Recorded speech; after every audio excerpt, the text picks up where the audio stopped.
بسم اللہ الرحمن الرحیم۔ بچے کو غصے میں ہلکا سا تھپڑ لگا دیں تو وہ رو پڑے گا، مگر مذاق میں مارے ہوئے زور کے تھپڑ سے بھی ہنستا رہے گا۔ نفسیاتی درد جسمانی درد سے زیادہ شدید ہوتا ہے، اور زبان کا لگا ہوا زخم کلہاڑی کے زخم سے زیادہ دردناک ہوتا ہے۔ ہر وقت طنزیہ لہجہ رکھنے والا اپنا وقار کھو بیٹھتا ہے۔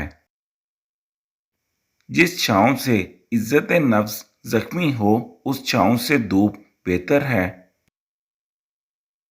یہ ہماری آنکھیں نہیں بلکہ دوسروں کی آنکھیں ہیں جو ہمیں برباد کرتی ہیں۔ اگر سوائے میرے دنیا کے تمام لوگ اندھے ہوں تو میں کبھی عمدہ لباس اور خوشنما سامان کی پرواہ نہ کرتا۔ میرے پاس وقت نہیں ان لوگوں سے نفرت کا جو مجھ سے نفرت کرتے ہیں، کیونکہ میں مصروف رہتا ہوں ان لوگوں میں جو مجھ سے محبت کرتے ہیں۔ زندگی بدلنے کے لیے لڑنا پڑتا ہے اور آسان کرنے کے لیے سمجھنا پڑتا ہے۔ وقت آپ کا ہے، چاہو تو سونا بنا لو اور چاہو تو سونے میں گزار دو۔ کچھ الگ کرنا ہے تو بھیڑ سے ہٹ کر چلو۔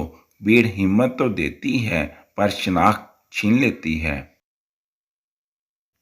منزل نہ ملے تب تک ہمت نہ ہارو اور نہ ہی ٹھہرو، کیونکہ پہاڑ سے نکلنے والی نہروں نے آج تک راستے میں کسی سے نہیں پوچھا سمندر کتنی دور ہے۔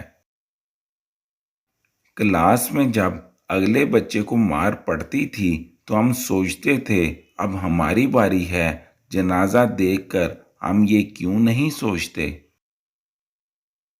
رات کی خاموشی بتاتی ہے کہ تاروں کی حقیقت اندھیرے اور تنہائی سے واضح ہوتی ہے، اور یہی معاملہ انسان کا بھی ہے۔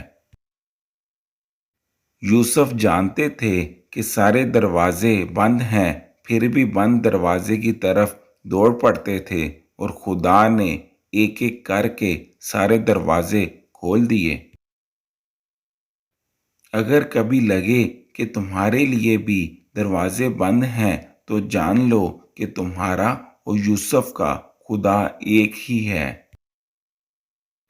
آج کے دور میں لوگ اپناتے ایک تہذیب کو ہیں لیکن مزہ دوسری تہذیب کا لینا چاہتے ہیں۔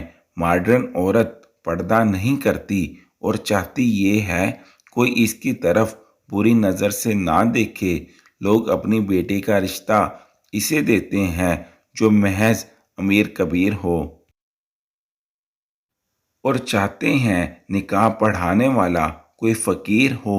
ساری زندگی حرام کمائی سے مال جمع کرتے ہیں اور پھر محل بنا کر رکھتے ہیں۔